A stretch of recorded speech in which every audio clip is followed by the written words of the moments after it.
Corintios capítulo 16. Primera a los Corintios capítulo 16. Vamos a estar en el versículo 21 al 24. Primera a los Corintios capítulo 16, versículo 21 al 24. Le voy a dar lectura y terminando me ayuda hacer una oración para poner la palabra en manos de Dios. Dice la palabra de Dios: yo, Pablo, os escribo esta salutación de mi propia mano. Versículo 22. El que no amare al Señor Jesucristo sea anatema. El Señor viene. La gracia del Señor Jesucristo esté con vosotros. Versículo 24. Mi amor en Cristo Jesús esté con todos vosotros. Amén. Vamos a pedirle a Dios, pídale al Espíritu Santo que hable en esta tarde a nuestro corazón. Amado Dios y Padre nuestro, en el nombre bendito de Cristo Jesús, venimos, Señor, a adorar tu nombre, Señor. Ese es el propósito en este día. Padre, lo hemos hecho a través de la enseñanza de la escuela dominical, a través de la alabanza, Señor. Y Padre, mi Dios, queremos hacerlo ahora a través de tu palabra, Señor. Nuestra adoración es imperfecta, Señor, porque somos imperfectos, somos faltos, somos pecadores, Dios. No alcanzamos, Señor, a comprender tu gloria, tu gracia, tu amor tan grande, Dios. Y en nuestra imperfección, Señor, tratamos de adorarte, Señor, y queremos hacerlo nuevamente a través de la palabra. Pero, mi Dios, queremos que seas glorificado. Por eso te rogamos que tu Espíritu Santo tome el control, Señor, de quien hoy predica, Señor, de quien hoy toca ministrar la palabra, Señor. Y, Padre, bendigas nuestro corazón, que sea tu Santo Espíritu hablando a nuestra vida, Señor, de manera que podamos crecer en conocerte, Señor. Sé tú el que hable, Señor, y el que nos guíe, Señor, en esta hora. Que podamos crecer, Señor, en amarte más, Señor, en santificarnos más, Señor, en adorar tu nombre. Permite que el nombre de Jesucristo sea glorificado en esta hora, Señor. Toma el control de nuestro pensamiento, de nuestro cuerpo, Señor, para poder adorarte, Señor, en el santo nombre de nuestro Señor Jesucristo. Es que te lo pedimos. Y la iglesia de Dios dice: amén. Amén.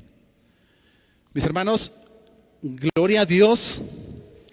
Llegamos al final de la carta. No sé ni cuántos meses nos tardamos.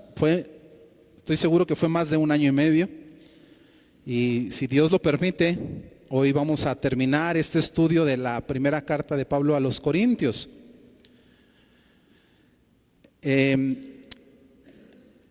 Esta carta, el autor es el apóstol Pablo, obviamente inspirado por el Espíritu Santo. Pero era muy común que en los tiempos de Jesús, en los tiempos de los apóstoles, y muchas cartas y muchos libros de la Biblia están escritos de esa manera, son escritos por personas que se llamaban escribas, eran los encargados de escribir los diferentes escritos, dictados obviamente, en este caso por los apóstoles. Y el apóstol Pablo había hecho uso de esta herramienta de un escriba, y Pablo había dictado la carta. El escriba había escrito toda la carta, con excepción de estos últimos 4 versículos. Estos últimos 4 versículos que acabamos de leer, el apóstol Pablo le dice al escriba: permíteme, yo voy a escribir el final de la carta. Quiero saludar a los hermanos de una manera personal. Esto lo voy a escribir de mi puño y letra. Es lo que dice en el versículo 21. Yo, Pablo, os escribo esta salutación de mi propia mano. O sea, este saludo que viene a continuación, yo lo voy a escribir. No es que lo anterior haya sido menos inspirado o menos hablado por Pablo. Simplemente Pablo quería poner a lo mejor una especie de firma, mandando el saludo como diciendo: quiero saludarlos de manera más personal, si esto fuera posible en una carta. Y de esa manera Pablo escribe de su puño y letra estos últimos 4 versículos que vamos a estudiar en esta tarde.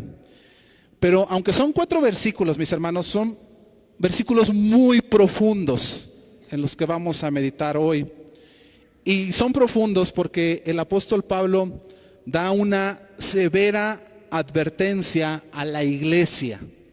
En un renglón le tomó para dar una severa advertencia a la iglesia de Corintios y por implicación a toda la iglesia de todos los tiempos. ¿Y cuál era esa severa advertencia? Maranata. Esa es la advertencia, Maranata.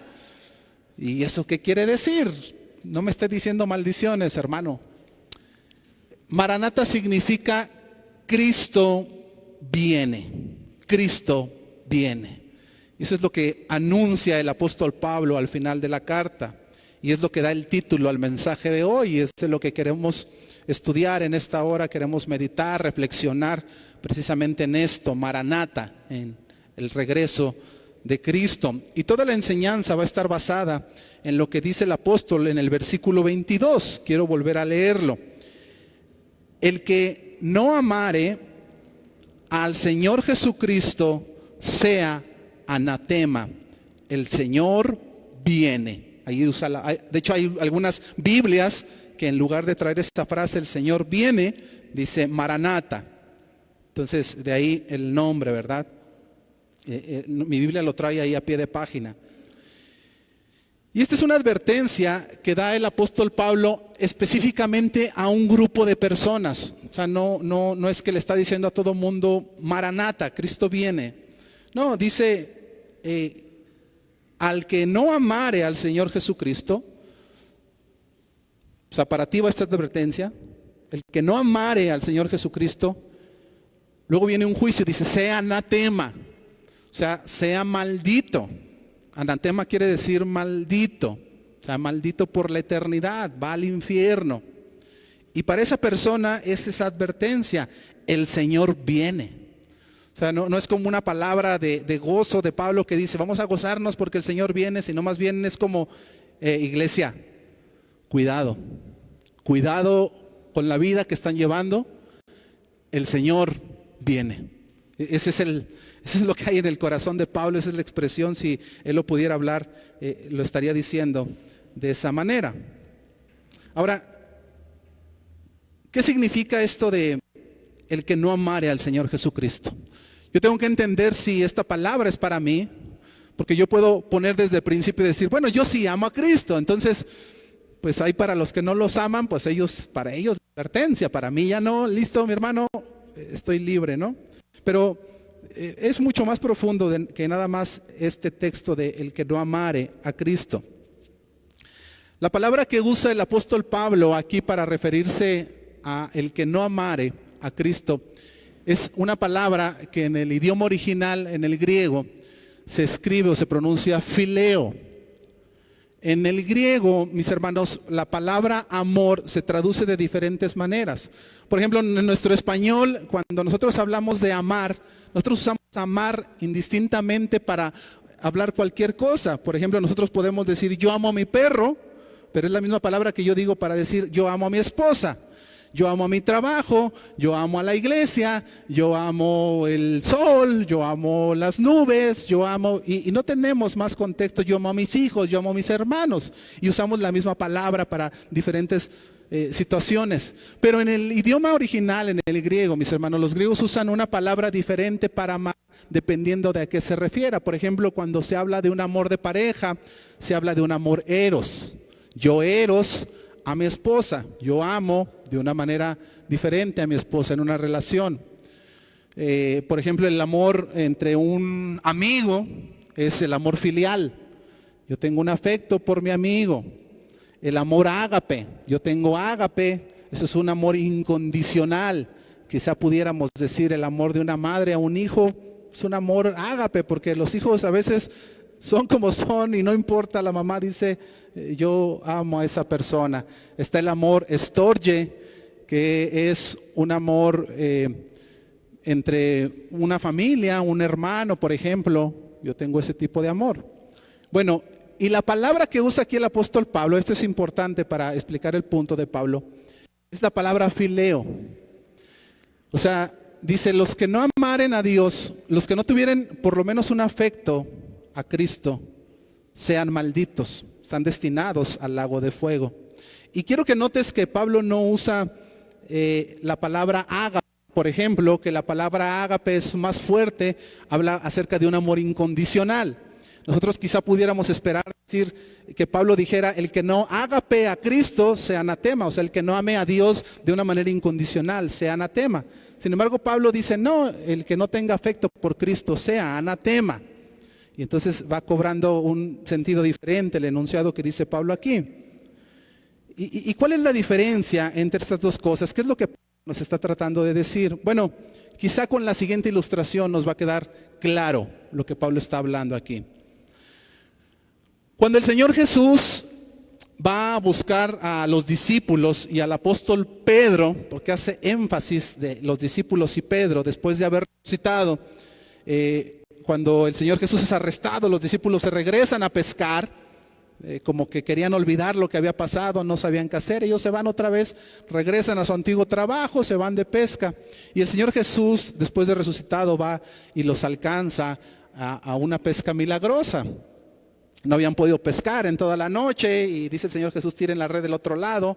Pedro la tira, vienen los peces y ahí Pedro se acuerda que él conocía ese milagro, porque cuando tuvo el llamado por primera vez Jesús había hecho exactamente lo mismo, cuando los llamó y Pedro reacciona y dice, se trata de Jesús, se tira al mar y nada, ni siquiera se espera que la lancha se acerque y va con Jesús.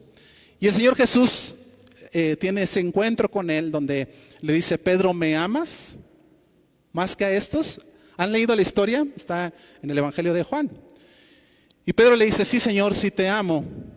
Bueno, pues entonces apacienta mis corderos. Acompáñame a Juan capítulo 21, versículo 15.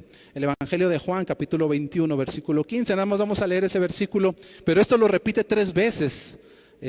Hay quien dice es una vez por cada vez que lo negó, pero 3 veces pasa, es la misma pregunta que Jesús le hace a Pedro.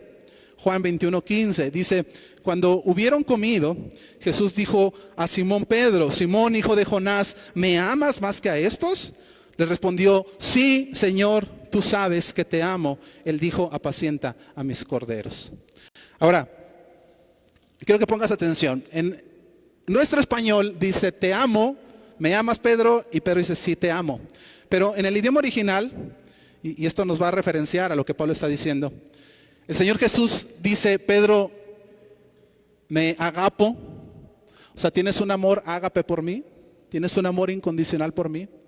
Y Pedro responde, sí Señor, yo te fileo. Sí Señor, yo tengo afecto por ti. O sea, en nuestro español sería, Pedro, ¿me amas? Y Pedro contesta, sí Señor, te quiero. Y esto es como, me da la idea como cuando andan los jovencitos enamorados y el joven anda atrás de la muchacha y le escribe por WhatsApp o por Instagram, no sé qué tantas redes hay ahora, una letanía de frases amorosas que ha bajado de internet y le pone yo te amo más que a la vida, yo te amo más que a la luz, que las flores, y se avienta unos poemas de Neruda y te amo con todo mi ser.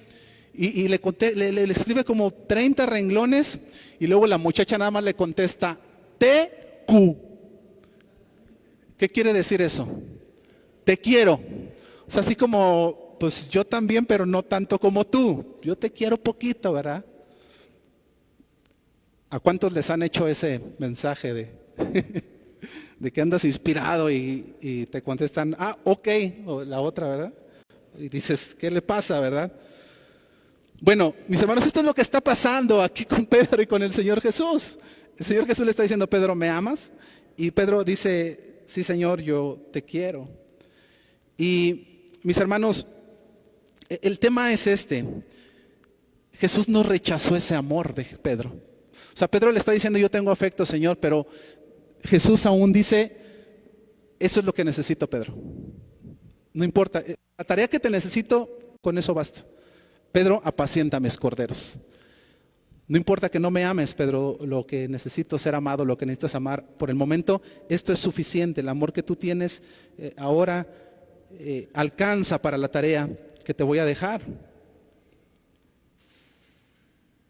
Pedro en este momento, mis hermanos, tenía ciertas restricciones. No es que Pedro está dudando del amor que tiene por Jesús, pero él entiende que no le alcanza para más amar a Dios. Y no juzguemos al apóstol Pedro. No es que él no esté seguro del amor que tiene por Jesús, porque podemos ver que él se lanza, él entiende diferente a los apóstoles la presencia de Jesús en ese momento. Pero entonces, ¿por qué le contesta así? Mis hermanos, la última vez en la que Pedro se encontró en esta escena, no le fue nada bien. Unas semanas antes, el Señor Jesús, Pedro le había dicho al Señor Jesús: Señor, yo te amo más que a mi vida. Pedro, me van a entregar. Señor, si es hasta la misma muerte, yo voy contigo. Tú no sabes, yo te amo más que a todos estos que están aquí, Señor. Si me fuera necesario morir contigo, yo voy hasta la cruz. De esa manera te amo, Señor. Ese es Pedro, unas semanas antes. ¿Y qué le dijo el Señor Jesús? Pedro, me vas a negar. Guarda silencio, no sabes lo que estás diciendo, me vas a negar, Pedro. Y ahora Jesús le vuelve a preguntar a Pedro: Pedro, ¿me amas otra vez? Y aunque Pedro está seguro del amor, él sabe que quizás si le vuelve otra vez la prueba no la va a pasar. O sea, Pedro está recordando lo que pasó hace unas semanas y dice: ¿y si me vuelve a probar? Y yo creo que no, me di cuenta que no lo amaba realmente como yo pensaba que lo amaba. ¿Tú te imaginas que Pedro le hubiera contestado: sí, Señor, te amo? Y que Jesús le hubiera dicho: de cierto te digo que antes de que él cante el gallo me vas a negar otra vez 3 veces, Pedro. Eso hubiera sido muy deprimente, mis hermanos. Pero Pedro ha aprendido ahora la lección. Pedro ahora ha crecido, ha madurado. Él entiende que su máximo amor no le alcanza a amar a Dios en la manera que él necesita o que él debe de ser amado. Pedro ahora es más precavido, ahora es más sabio. Y es por eso que Pedro dice algo así como: Señor, sí te amo, pero no sé si mi amor alcance para lo que tú eres.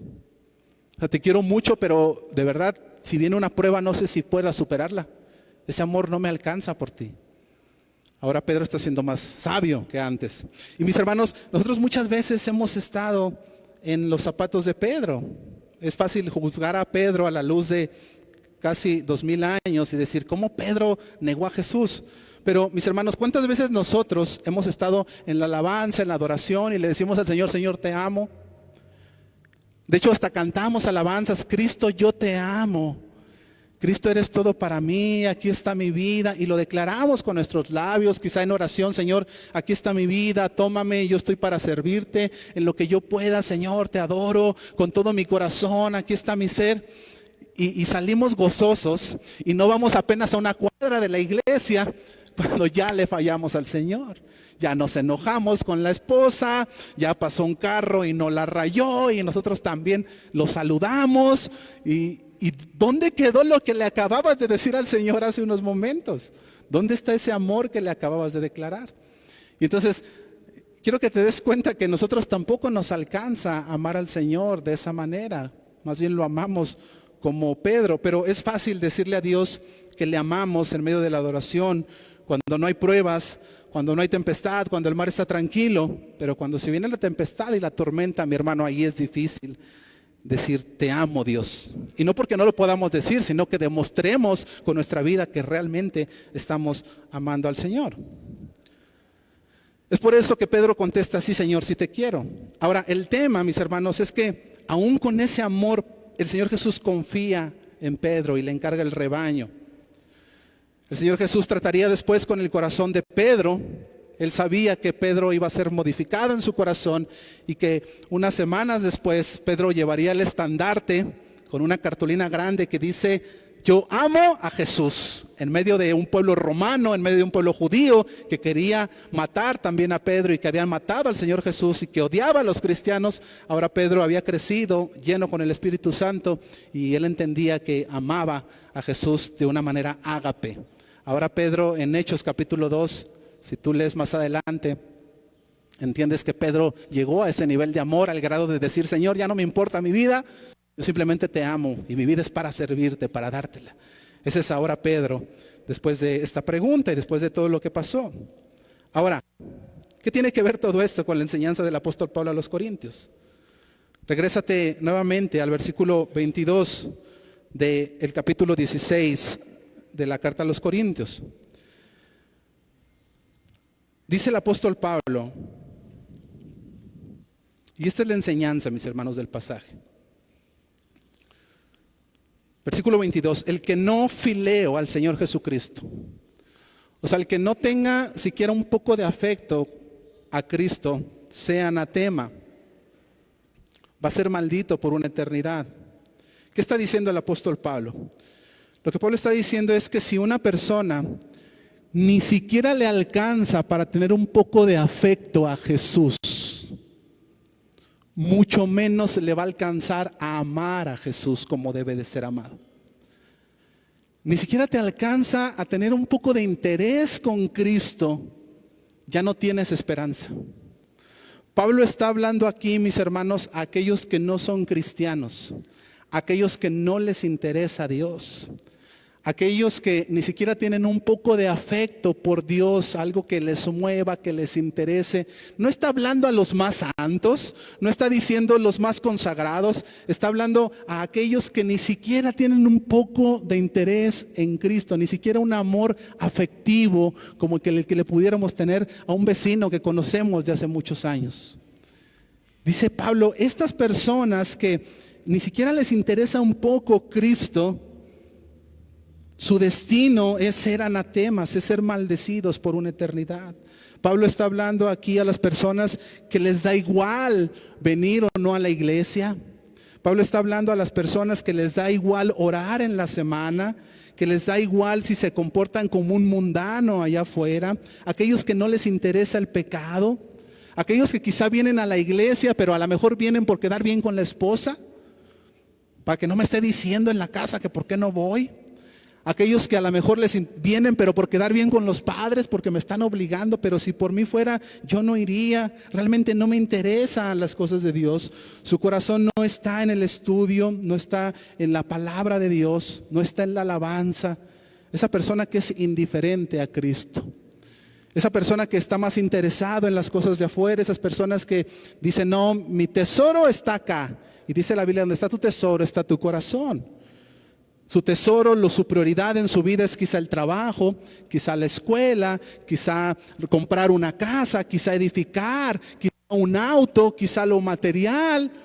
Ahí está su corazón, es lo más importante y sin dudarlo negaría cualquier cosa que tiene que ver con Cristo, con enfocarse en eso que en verdad ama a esa persona.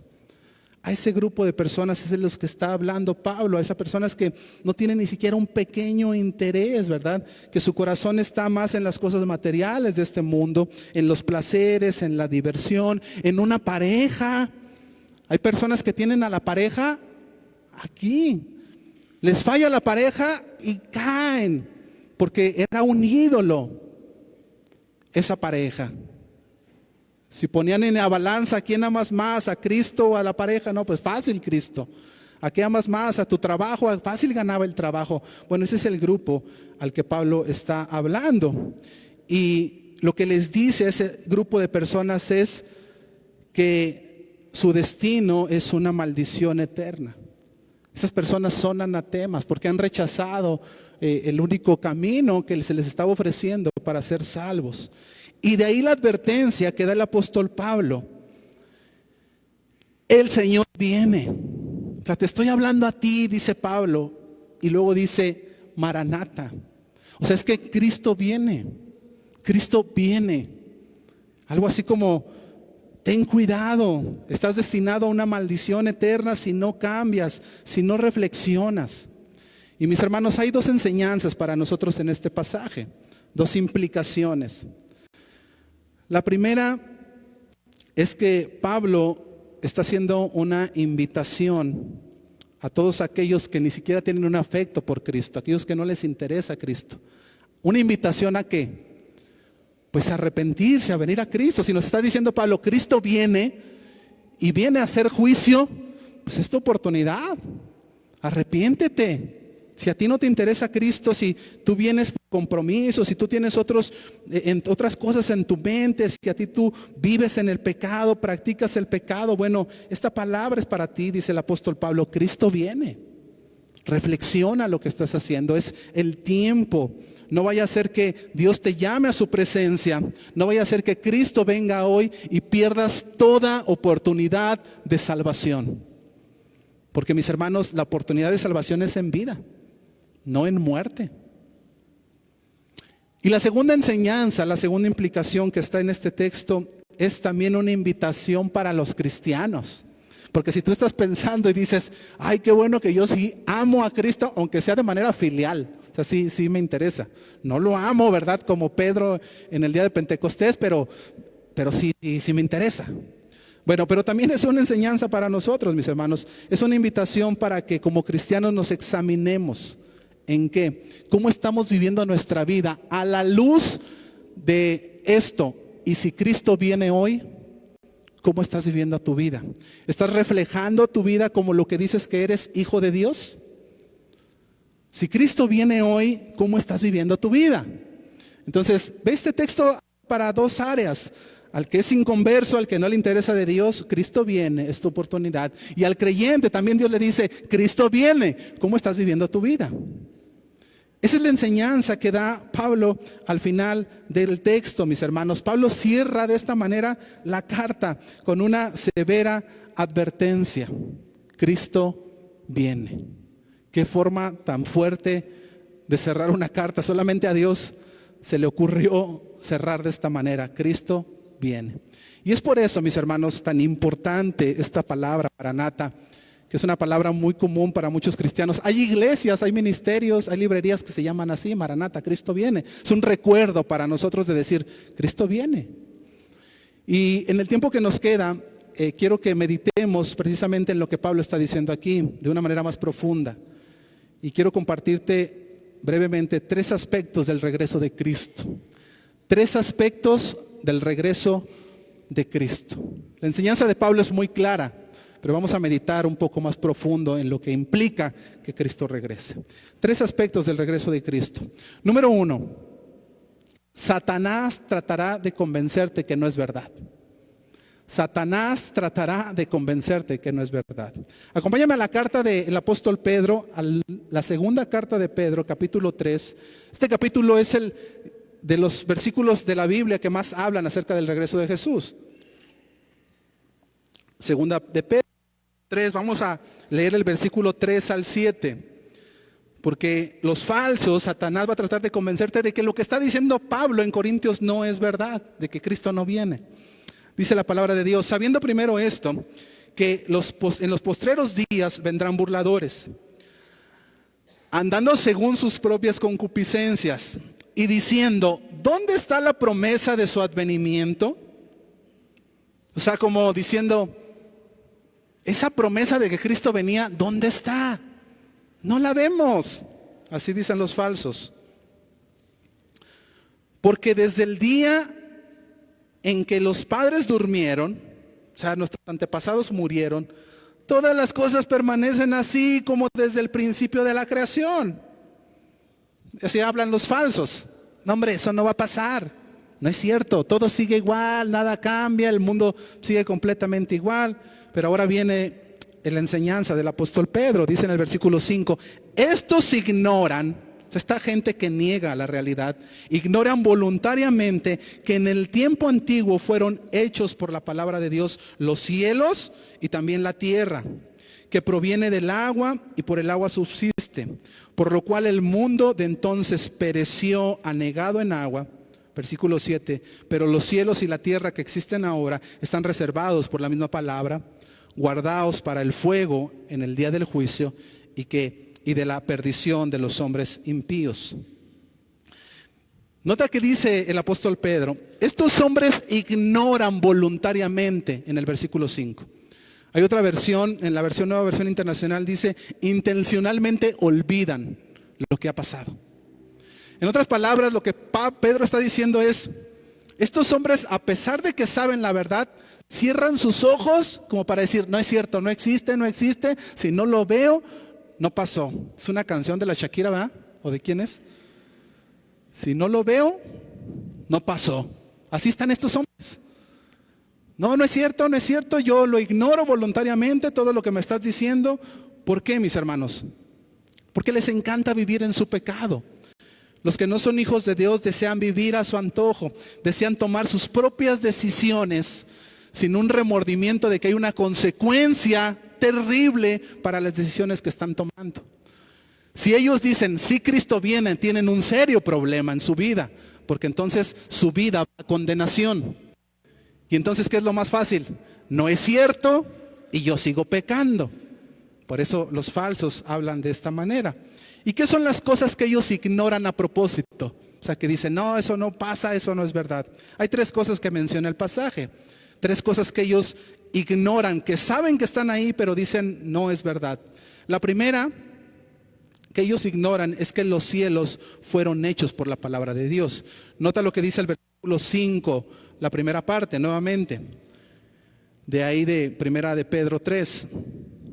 Dice, estos ignoran voluntariamente que en el tiempo antiguo fueron hechos por la palabra de Dios los cielos y también la tierra. ¿Quién creó los cielos y la tierra? Por la palabra de Dios. Dios por el poder de su palabra. Mis hermanos, Dios no necesitó materiales preexistentes, ni tuvo que esperarse un periodo de miles de millones de años para hacer su creación. Él es eterno, pero Él inicia la creación, el marco del universo y del tiempo para nosotros en un tiempo de espacio y de materia. Esto todo está en Génesis capítulo 1 y 2. Dios creó con el poder de su palabra todo. Y el incrédulo, ¿qué dice? No, no es cierto. Miren, es que hubo una explosión y de repente explotó todo y salieron todo. Las flores, los mares, todos los árboles preciosos, las montañas, el límite de todo pasó así. Y yo, bueno, tú vienes del chango. Mis hermanos, ¿qué sentido tiene eso? Hay que tener más fe para creer eso que creer en Dios. O sea, te dicen, es que ¿cómo crees en eso? Pues tú necesitas más fe para creer lo que tú estás creyendo. Es ilógico. Estoy dándole un estudio a los jóvenes y les decía esta semana, esto es como, que fue un ejemplo que escuché hace muchos años, esto es como que vas en el desierto y de repente te encuentras un auto último modelo, un Mustang, 6 cilindros, 260 caballos de potencia. Los varones están, amén, gloria a Dios. En medio de la nada, todo polvoriento con la tierra, ¿qué tiene más sentido? Decir, no, es que con el polvo de los años, aquí empezó a haber mucha tierra y el sol que llegaba y el aire y se formó aquí este auto. O decir, hubo una ingeniería detrás de esto, hubo una mente pensante que diseñó, que creó, que estructuró, que atornilló, que soldó, que probó y aquí está el auto. Ve cómo no tiene sentido, mi hermano, cuando quitas a Dios de la ecuación. Nada tiene sentido. Y un auto no se parece en nada a la grandiosa creación del ser humano. En nada llega. O sea, un auto es nada en comparación de la creación que ha hecho Dios, que es gloriosa. Y el hombre ve la gloria de Dios a través de la creación. Veo los cielos, fruto de tus dedos, y digo, ¿qué es el hombre para Dios? Porque eso me da testimonio de que hay un creador. Y dice, estos hombres ignoran que hay un creador. ¿Por qué? Porque entonces estoy en serios problemas. ¿Qué más ignoran estos hombres? Que el mundo está cubierto de agua. Mira lo que dice la segunda parte del versículo 5. Y la tierra que proviene del agua y por el agua subsiste.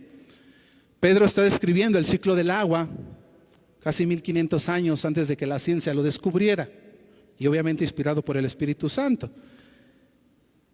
Mis hermanos, en Génesis 1, hace más de 4000 años, se describe que Dios separó las aguas de las aguas. Génesis 1:7. Todo era agua y Dios separó las aguas de las aguas. Y eso nosotros hoy lo podemos ver. ¿Cuáles son las aguas que está arriba? Mis hermanos, el planeta está lleno de una atmósfera que son especies de bóvedas con vapor de agua, que nosotros las conocemos como nubes. Que luego ahí estamos, ay, mira, ese se parece a un dinosaurio. Mis hermanos, eso es agua. Separó el agua y el agua que quedó abajo, ¿cuál es? Ríos, mares, lagos. Eso es visible para nosotros. Y en medio de eso sacó la tierra. Así dice la palabra que fue la creación. Y dice el apóstol Pedro, estos hombres ignoran esto. ¿Y por qué es importante que lo mencione? Porque también niegan el diluvio. Y eso es lo tercero que dice la Biblia que ignoran. Que el mundo un día pereció en inundación. Mira lo que dice el versículo 6. Por lo cual el mundo de entonces pereció anegado en agua. Anegado es la palabra inundado, ahogado. La Biblia dice, mis hermanos, el hombre por causa del pecado, el pecado había llegado a su máxima expresión. Ya no había arrepentimiento en el corazón del hombre. En el corazón del hombre lo continuo era el mal. O sea, para ellos lo bueno era malo y lo malo era bueno. Y si lo malo para mí es bueno, mi hermano, ya no tengo manera de arrepentirme. ¿Cómo me arrepiento de algo que yo creo que es correcto? Y es a lo que hoy va la sociedad. Cuando yo no entiendo mi pecado, cuando yo no sé que lo que estoy haciendo es abominación para Dios, yo lo voy a seguir haciendo. No hay arrepentimiento. A ese grado llegó la humanidad y dice la palabra de Dios que vino un juicio sobre ese mundo y murieron en ese juicio todo lo que respiraba, excepto Noé, su familia y los animales que subieron al arca. Hay quien piensa que esto es una historia de ficción. No, mis hermanos, el Señor Jesús habló de esto. Por causa del pecado hubo este juicio. Dice la palabra de Dios que las llaves de los abismos fueron abiertas. No solamente fue lluvia, Génesis 7:11. Dice que el agua que está dentro del abismo fue abierta e inundó en pocos días toda la tierra, acabando con todo ser viviente. Y eso es lo que la Biblia describe como el diluvio universal. Bueno, estos hombres niegan ese juicio. Y no solamente niegan el relato bíblico, porque el diluvio, mis hermanos, no se trata nada más de un relato bíblico. Esto está estipulado en todas las grandes culturas antiguas del mundo. Describen que hubo un diluvio. Todas coinciden en lo mismo, aunque no crean en Dios. Pero además existe un sinnúmero de evidencias científicas, arqueológicas, de ciudades antiguas donde han encontrado las capas de sedimento que indican los eventos de la inundación universal. ¿Qué dicen los falsos? No hay Dios creador y no hay un juicio de inundación. Y por tanto, no hay un juicio que viene posterior. Es que Cristo viene, eso no va a pasar. Oye, pero ya pasó una vez. Dios advirtió a una generación, no hicieron caso, vino el juicio. Dios está advirtiendo a otra generación, lamentablemente no están haciendo caso, viene el juicio. Es más fácil para estos hombres decir, no hay juicio. Eso es mentira. Eso nada más te lo dicen para que te portes bien. Te lo dice tu mamá para que vayas a la iglesia. Y dice Pedro, ignoran el pasado. Eso ya sucedió, mis hermanos. Y Dios les advirtió que así sucedería y así sucedió. Como, ¿por qué piensas que si Dios nos está volviendo a advertir, no va a pasar esta vez? Ignoramos los hechos pasados. Mis hermanos, dice la Biblia que va a volver otro juicio nuevamente. Versículo 7 de 2 de Pedro 3. Pero los cielos y la tierra que existen ahora están reservados por la misma palabra, guardados. ¿Para qué está guardando Dios este mundo? Escucha esto, para el fuego en el día del juicio y de la perdición de los hombres impíos. O sea, lo que le espera a este mundo y a los hombres impíos es juicio. Ya no por agua, porque Dios prometió no volver a inundar, pero dice este texto, pero sí ahora por fuego. No sé qué sea mejor, mi hermano, el agua o el fuego, pero no quiero estar en ninguno de los dos.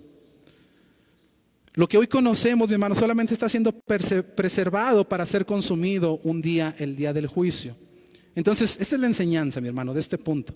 Estos hombres niegan que va a haber un juicio. Dice, los falsos se van a levantar y van a decir, no es verdad. Mis hermanos, pero nosotros, ¿sí estamos seguros de que viene el juicio de Dios? ¿Tú en tu corazón tienes esa convicción de que si no estás en Cristo, te va a tocar ese juicio? ¿O eres como los falsos que niegan que eso va a suceder? Y si eres cristiano, ¿tú estás viviendo a la luz de ese regreso de Cristo? Porque entonces, si no es así, pues no nos parecemos, no nos diferenciamos mucho de estos falsos que dice el apóstol Pedro. Entonces, un aspecto del regreso de Cristo es que van a tratar de decirte no es verdad. Segundo aspecto del regreso de Cristo, el carácter misericordioso de Dios. En el regreso de Cristo vemos el carácter misericordioso de Dios. Acompáñame al versículo 8 y 9 del capítulo 3. 8 y 9 del capítulo 3 de segunda de Pedro, perdón, estoy diciendo mal, es segunda de Pedro 3, 8 y 9. Dice el texto: mas, oh amados, no ignoréis esto, que para el Señor un día es como 1000 años y 1000 años como un día. El Señor no retarda su promesa, según algunos la tienen por tardanza, sino que es paciente para con nosotros, no queriendo que ninguno perezca, sino que todos procedan al arrepentimiento. Quiero comenzar en este texto a decirles algo muy importante. Esto de que para el Señor un día es como 1000 años y 1000 años como un día, no es una equivalencia de tiempo. No es una regla de 3, mis hermanos. No es que tú dices, para mí 1000 años, a Dios como un día. Entonces déjame hago la conversión. No es una equivalencia de tiempo, mis hermanos. Un día para Dios es de 24 horas como para nosotros. Esto es una figura, mis hermanos, que usa el autor para enseñarnos algo bien importante. ¿Qué cosa está enseñando? Que Dios no se rige por el tiempo. A Dios no le afecta el tiempo como a nosotros. Nuestra mente es finita y nosotros tenemos que pensar en el tiempo. Dios no, mi hermano. Dios no tiene una referencia con el tiempo. Es muy diferente a nosotros. Él es el creador. Él hizo el tiempo para nosotros. Las leyes de la física no aplican para Dios, mi hermano. No pienses que Él es como nosotros. Ahora, para nuestra mente finita podemos pensar, bueno, pero sí ha pasado mucho tiempo. Entiendo que a Dios no le afecta, pero a mí sí, porque esto ya pasó mucho. ¿Por qué? Bueno, Pedro lo responde en el versículo 9. ¿Por qué Cristo no ha venido? Dice el versículo 9, el Señor no retarda su promesa, según algunos la tienen por tardanza, sino que es paciente para con nosotros, no queriendo que ninguno perezca, que todos procedan a arrepentimiento. ¿Por qué Cristo no ha venido? Porque Él es paciente. Porque está esperando en su misericordia y en su gracia, que son características de su amor, que nos arrepentamos, que nos volvamos a Dios. Mis hermanos, esta es una de las características de Dios, su gracia, su amor, su misericordia. Vayan al Salmo 103, 8. Donde el salmista nos describe una característica bien importante de Dios. Y no debemos de perder esto en medio del juicio del que estamos hablando, porque esto está por encima del juicio. Dice el versículo 8, misericordioso y clemente es Jehová, es lento para la ira y grande en misericordia. Su misericordia dura 1000 días, su justicia va a durar un día. Pero el hecho de que su misericordia sea grande no quiere decir que no va a haber juicio. Porque por ahí está la confusión, ¿verdad? Es que si Dios es amor, ¿cómo es que Dios va a mandar a gente al infierno? Eso no puede ser. Mis hermanos, sí, Dios es amor, pero Dios también es justo. Y lo justo es que cada quien reciba lo que ha hecho. Esa es la justicia de Dios. Y Dios no manda al infierno. Nosotros vamos por nuestro pecado. Cada quien es condenado por su pecado. El alma que pecare, esa morirá. ¿Cómo vas a creer en un Dios que te dice, si no crees en mí, te voy a mandar al infierno? No, vas al infierno por el pecado. Quien va a condenación va por sus hechos. Van a ser evaluados y le van a hacer juicio y va a salir culpable. Lo que Cristo nos ofrece es la salvación de ese juicio. Y si yo no entiendo eso y yo no lo quiero, entonces soy un necio. Porque Él me está ofreciendo salvación. Él no quiere que nadie perezca. Ezequiel capítulo 18, versículo 32. Ezequiel 18, 32 dice la palabra de Dios, porque no quiero la muerte del que muere. No quiero que el que se está yendo al infierno se vaya. Eso es lo que dice Dios. Dice el Señor, convertíos pues y viviréis. Conviértanse al Señor, eso es lo que necesitan hacer. Entonces podemos ver, mi hermano, la gracia y la misericordia de nuestro Dios. Hay personas que dicen, si Dios existe, ¿por qué no viene en este momento y hace justicia con lo que está pasando en el mundo? Bueno, porque tú tendrías que ser el primero en ser condenado. O sea, Dios va a empezar contigo, pero tiene misericordia de ti, esa persona que piensa de esa manera. Entonces está esperando que te arrepientas. Tiene gracia, Él no quiere condenarte, no quiere que seas condenado. Por eso vino y pagó la deuda que tú tenías, que yo teníamos a través de Cristo Jesús, mostrándonos de esa manera su máximo amor. Pero aún así hay quien no acepta la gracia salvadora. Entonces, hablar del juicio de Dios, mis hermanos, del regreso de Cristo, como Pablo dice, Cristo viene, tenemos que pensar en misericordia, en gracia, en amor. Ese es Dios. Ese es nuestro Dios. Y si yo me niego a eso, entonces no me queda más que ser anatema, no me queda más que una horrenda expectación de juicio.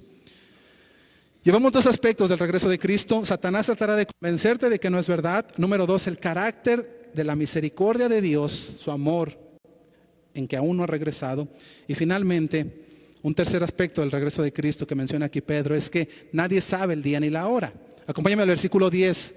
Nadie sabe cuándo va a suceder. Y esto es bien importante, mis hermanos, para lo que está escribiendo el apóstol Pablo. Versículo 10 de segunda de Pedro, capítulo 3.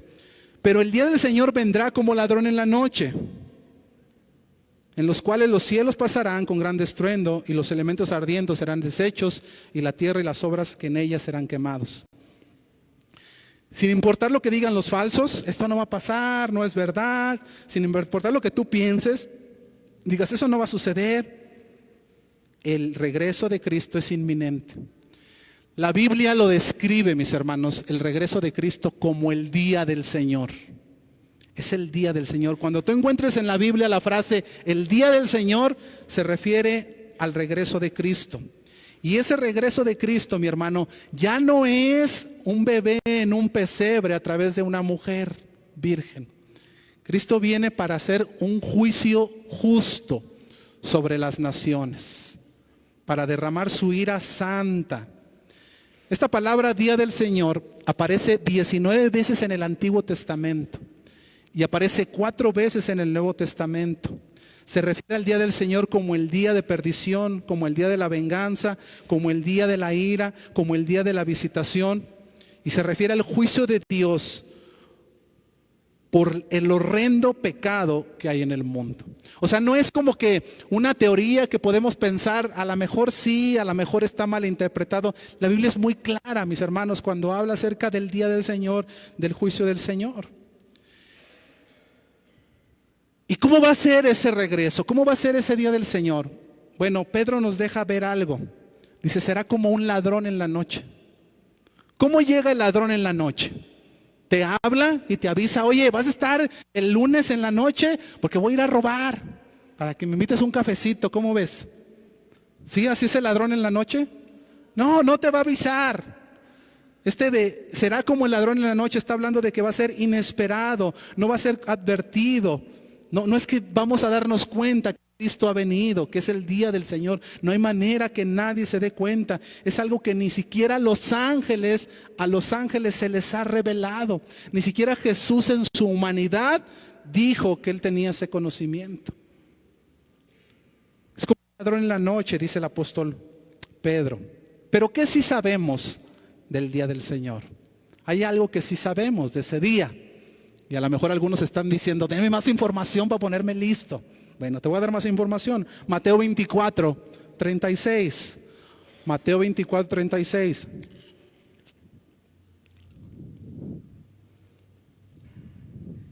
Dice la palabra de Dios, pero del día y de la hora nadie sabe, ni aun los ángeles de los cielos, sino solo mi Padre. 37. Mas como en los días de Noé, así será la venida del Hijo del Hombre. Porque como en los días antes del diluvio estaban comiendo y bebiendo, casándose y dando en casamiento, hasta el día en que Noé entró en el arca, y no entendieron hasta que vino el diluvio y se los llevó a todos. Así será también la venida del Hijo del Hombre. Estas son palabras de Jesús. ¿Qué está diciendo? Mis hermanos, que el regreso de Cristo va a ser exactamente como es ahora. La gente va a estar haciendo lo que normalmente está haciendo. No es que vas a decir, ay, hoy es día del Señor, deja ahora sí voy a la iglesia. No, tú vas a seguir haciendo lo que normalmente estás haciendo. No te va a avisar el Señor. El creyente infiel va a ser encontrado en su infidelidad. El incrédulo va a ser encontrado en su incredulidad. El mundo va a estar haciendo lo que normalmente hace. No es que tú te vas a dar cuenta y vas a decir, ay, bueno, voy a tener chance de arrepentirme. Ahora sí me voy a consagrar. No, si eres infiel, Dios te va a ser hallado infiel. Si eres incrédulo, Dios te va a hallar incrédulo. Si tú tienes tu corazón lejos de Dios, Él te va a hallar con tu corazón lejos de Dios. Dice este texto, van a estar casándose, dando en casamiento, comiendo, bebiendo. Oiga, hermano, pero eso no es malo.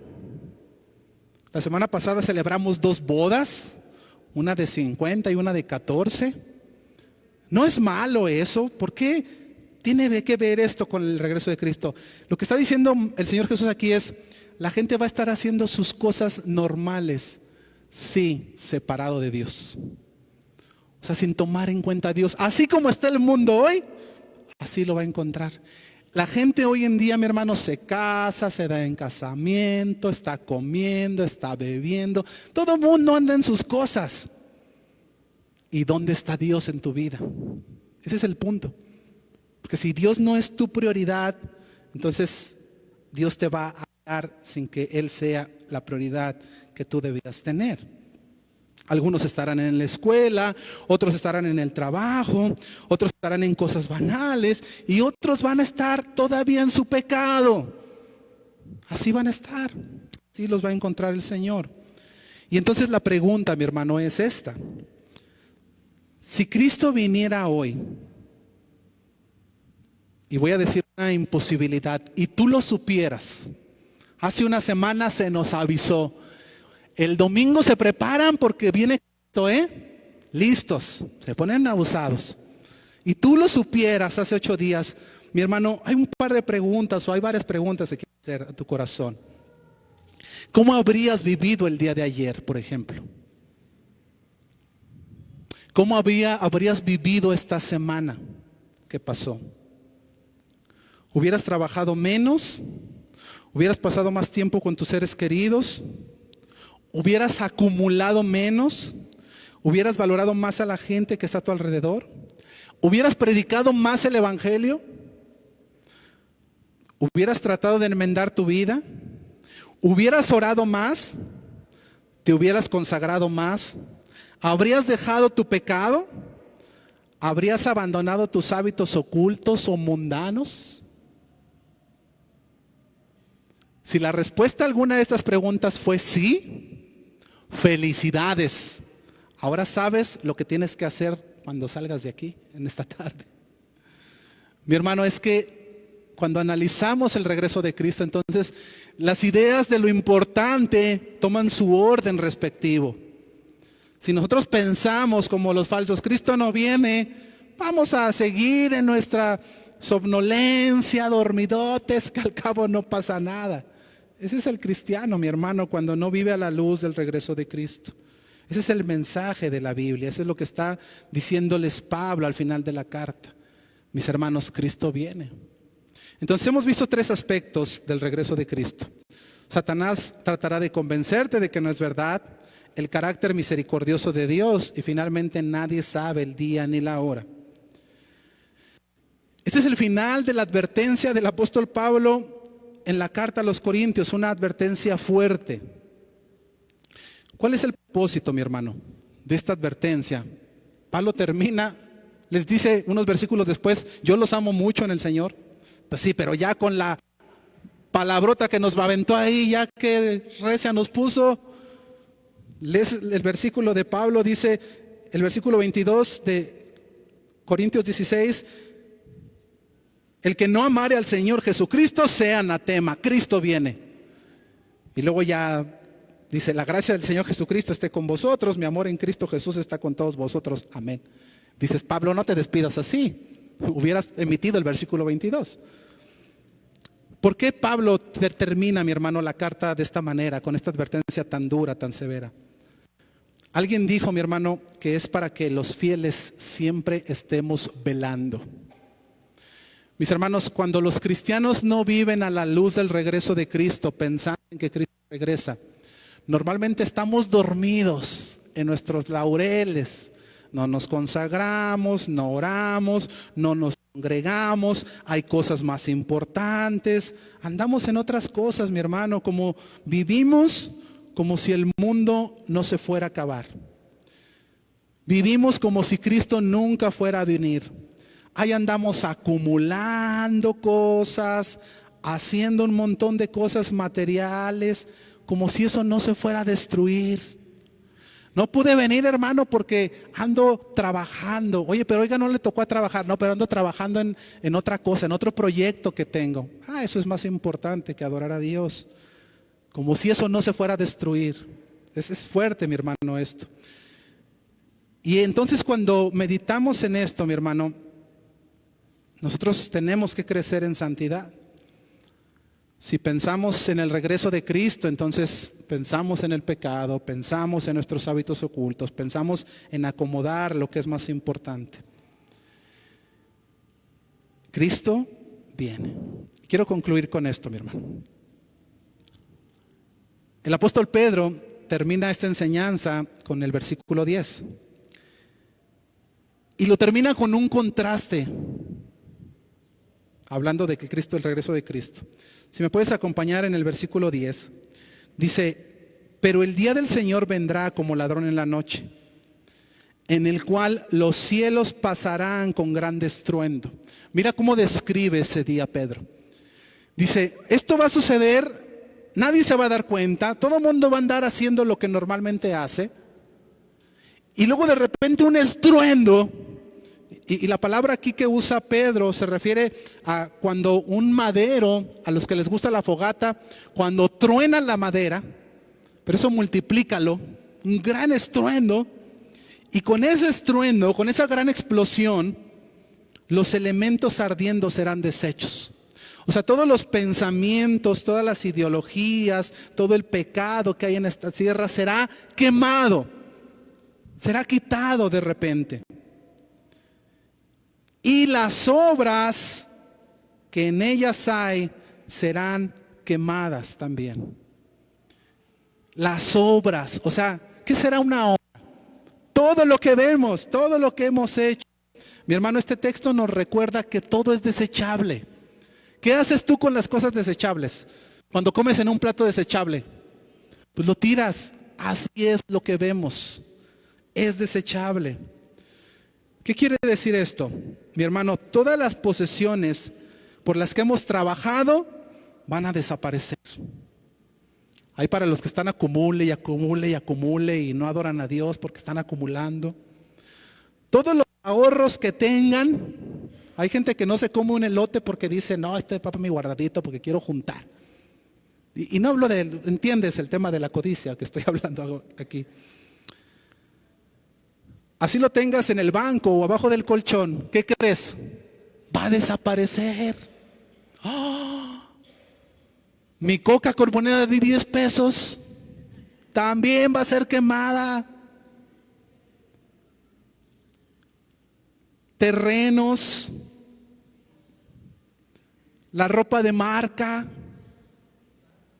¿Te has fijado, verdad, que hay gente que, no, es que, mira lo que trae? También se va a quemar, igual que la de 5 pesos de ahí de la paca. Igualito se va a quemar. El fuego no va a decir, ay, no, esta es de marca, vamos a dejarla vivir. Quemar. Los autos. Hay varones que le tienen más amor a su auto que a su esposa. ¿Qué crees que le va a pasar a ese auto? Se va a achicharrar, se va a fundir todito.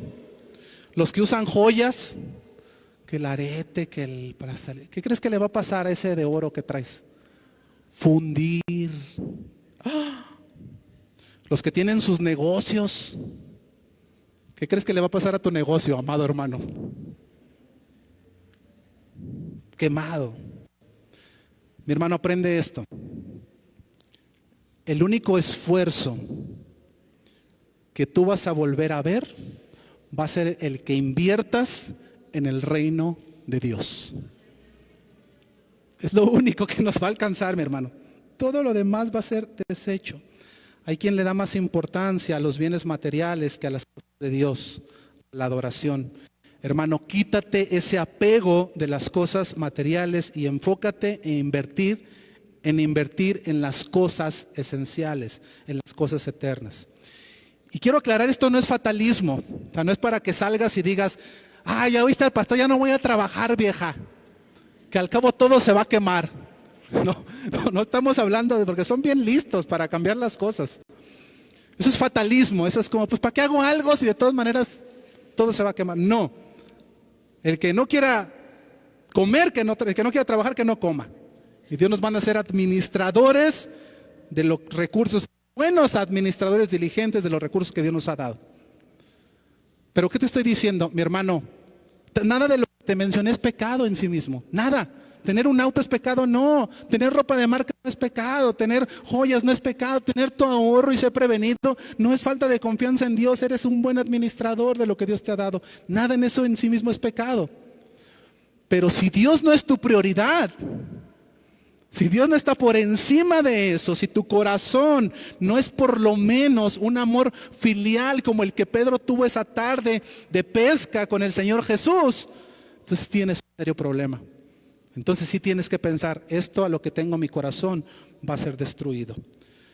Mi hermano, ¿por qué te menciono todo esto? Porque el día del Señor, para el incrédulo, para el que no ama a Dios ni siquiera con un amor filial, va a ser un día horrendo, en el que todo lo que ha acumulado, donde tenía su corazón, será destruido, donde tenía sus ídolos van a ser quemados y él mismo va a ser condenado al lago de fuego. Anatema sea. Es algo horrendo, horrendo para esa persona que no creyó, que pensó que nunca iba a suceder, que vivió su vida en sus laureles, dormido. Al cabo voy a la iglesia, pero yo sigo con mi pecado. Y no se dio cuenta que ni cristiano era.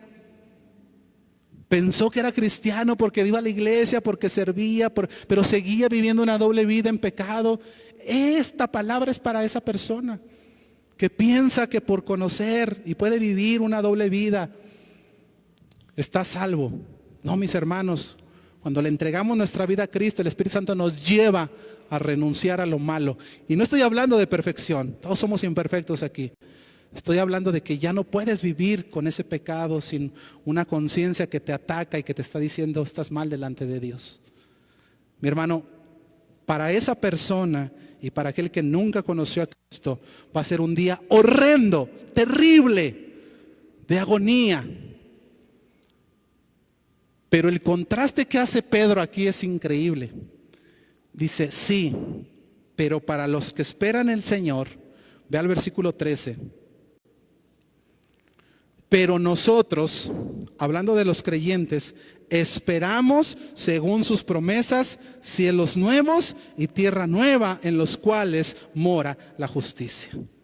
Mi hermano, para el cristiano va a ser el día de mayor gozo. Al cristiano no le va a interesar que su auto se funda, que su casa por la que trabajó y le pagó 50 años al Infonavit se queme toda. No le va a llorar.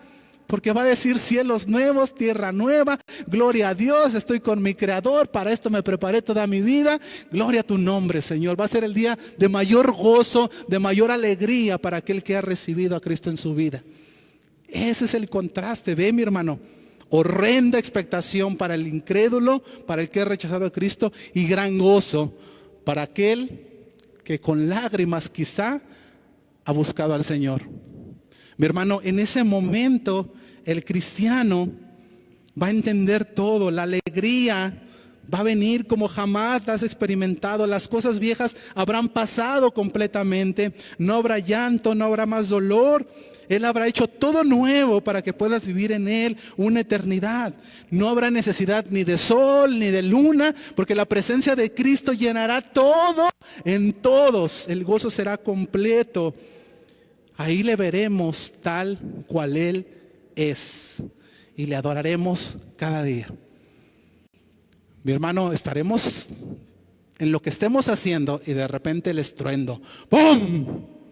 Me quedé muy corto con el estruendo, ¿verdad? Pero sí desperté a uno o dos. Y de repente, ¿quién está aquí? Es el Señor. Y es el día de mayor gozo. El Rey de Reyes, el Señor de Señores, el Hijo de Dios, que derramó su sangre por ti. Ahí va a estar, con sus ángeles, con los que murieron antes. Mi hermano, y nos gozaremos. Será lo mejor, entenderemos todo lo que pasamos. Si en esta vida tienes aflicción, no te preocupes, es temporal, va a llegar el gozo, va a llegar la alegría, va a llegar el momento de la gloria. Mi hermano, eso es lo que Pablo está diciendo en el final de su carta. Cristo viene. Mi hermano, y si viene hoy, ¿cómo te va a encontrar? ¿Qué estás haciendo? ¿Cómo te va a hallar? El Señor tenga misericordia y nos halle adorando su santo nombre. Ponte de pie, vamos a orar.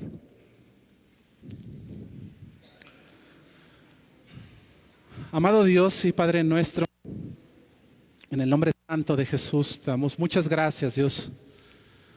Gracias por la esperanza, Señor. Gracias por la advertencia, Dios. Qué palabra tan fuerte, Señor. Cristo viene. Padre, ruego, Señor, rogamos como iglesia que si hay alguien aquí, Señor, que escuche tu palabra, a la luz de tu regreso se analiza, Señor, y se da cuenta que no es hijo de Dios, se da cuenta que está lejos de ti. Padre, te ruego que tu Espíritu Santo traiga convicción a su corazón de pecado, de justicia, de juicio. Que lo puedas llevar a los pies de Cristo en arrepentimiento y fe. Que pueda entregar en esta tarde su corazón a Cristo como su Señor y Salvador. No siendo una persona que cierra sus ojos a lo que ha pasado en la historia, Señor. Dice tu palabra que ya hubo un juicio, Señor. Y hoy nos adviertes que viene un segundo juicio para el incrédulo, para el que no ha creído. Padre, que podamos arrepentirnos. Rogamos, Señor, por todas aquellas familias, aquellos seres queridos, Señor, que aún no te han conocido, Padre, que tu misericordia, que tu gracia venga con ellos, que nos des la valentía para hablarles el evangelio de la verdad. Mi Dios, y si hemos creído, ayúdanos a vivir como cristianos a la luz de la realidad de tu regreso. Padre, que si hoy vienes, nos halles adorándote. No porque estemos adorando porque vas a venir, sino porque sea algo que hagamos todos los días. Y que en el momento que tú decidas venir, nos halles, porque es algo común en nosotros, adorar tu nombre y vivir para tu gloria. Ponemos en tus manos nuestra vida como iglesia. Bendícenos, ayúdanos, guíanos, Padre, a vivir a la luz de esa realidad. Maranata, Cristo viene, Señor. Y te daremos la gloria y la honra. Muchas gracias, Señor, por tu palabra. Bendice a mis hermanos. En el nombre santo de Cristo Jesús. Amén y amén. Dios les bendiga, mis hermanos.